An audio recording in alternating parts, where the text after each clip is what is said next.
حضور تاجدار دو عالم صلی اللہ علیہ وآلہ وسلم کی مکی زندگی، خاندانی حالات، نسب نامہ۔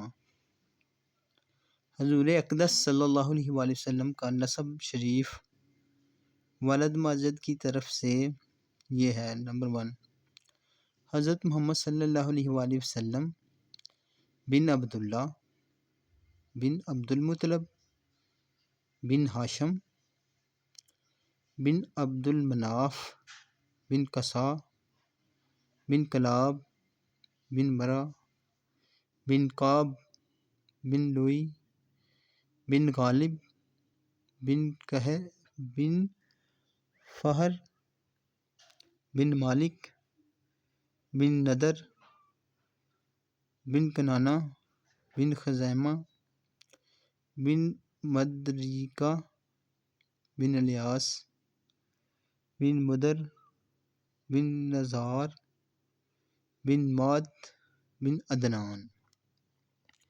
اور والدہ ماجدہ کی طرف سے حضور کا شجرہ نسب یہ ہے: حضرت محمد صلی اللہ علیہ وآلہ وسلم بن آمنہ بنت وہب بن عبد المناف بن زہرہ بن کلاب بن مرہ۔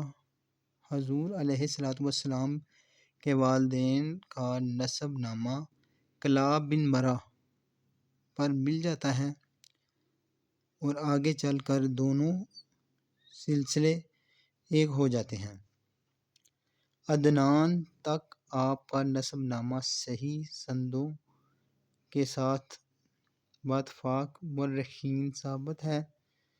اس کے بعد ناموں میں بہت کچھ اختلاف ہے، اور حضور صلی اللہ علیہ وآلہ وسلم جب بھی اپنا نسب نامہ بیان فرماتے تھے تو عدنان ہی تک ذکر فرماتے تھے۔